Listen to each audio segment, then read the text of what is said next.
Also, you go to your doctor for a checkup, but how easy is it for you to check up on your doctor? A KSBY investigation shows why it's so easy for physicians who behave badly to hide. And still ahead in our next half hour, a KSBY investigation reveals how many local doctors have been punished by the state medical board and a deeper look into why that information is so hard to come by. Well, before going to the doctor or having surgery, patients are told to do their research. We took that advice and discovered why it's so easy for doctors who behave badly to hide. So I went to the California Medical Board for answers in this KSBY News investigation.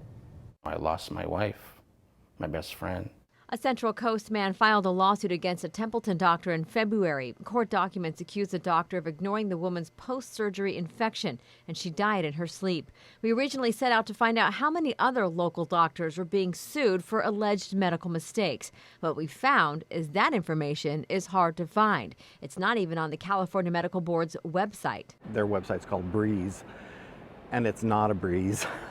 It's very difficult to meander. Eric Andrus co-developed the Patient Safety League after he says medical errors killed 2 of his family members. He's made it easy to look up doctors who have been accused or charged of medical negligence on his website, forpatientsafety.org. People can come and they can find their doctor on our website, and they can very succinctly look and see what the charges are against them. According to his website, in the past 4 years, the medical board has taken action against the licenses of 40 doctors in San Luis Obispo and Santa Barbara counties. The accusations range from overprescribing medications to sexual misconduct. It took me a half hour to compile that list from the Patient Safety League's website. I asked the medical board for that same information. The public affairs office said it would take 2 weeks and cost $130. I did request the information a week ago, and I'm still waiting for a response. I was also emailed lengthy instructions on how to find the information myself. After an hour of sifting through hundreds of pages of penal codes, spreadsheets, and legal documents, I'd only gotten through a handful of doctors. I don't know how they expect an average person to get through that and find the information they're looking for. I went to Sacramento to ask the medical board about this. Public Affairs Officer Carlos Villatoro says they want patients to be informed. We do have a lot of information on our website.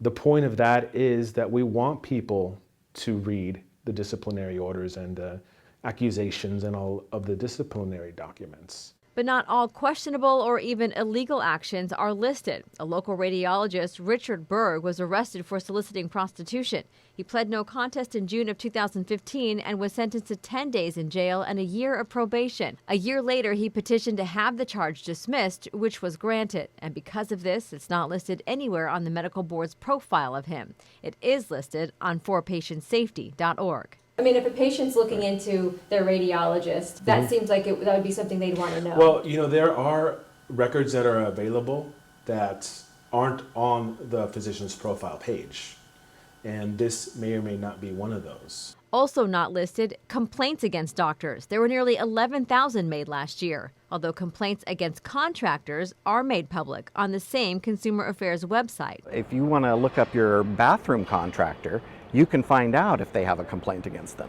But you can't find out if you're going to go in and get life-saving surgery. And when we asked the board for malpractice reports on local doctors, we were told it would cost $745. Names not included. And the other way that a consumer can find that out is by actually going to the local courthouse. Andrus accuses the board of protecting doctors and not patients. It denies the claim. When a physician violates any part of the Medical Practice Act, we go and investigate and take appropriate action when needed. People accuse us a lot of being, doctor haters, and we're totally not. We really admire really good doctors, but there's too many bad doctors out there that are harming people.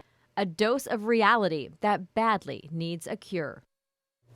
Now, the board says it has taken steps to make it easier to understand actions taken against physicians by creating an app and email alerts. It also says it now lists the terms of a doctor's probation on the top of their profile pages, although none of the doctors I looked up locally included this information. I did ask Assemblyman Jordan Cunningham if he thinks this is an issue that needs attention.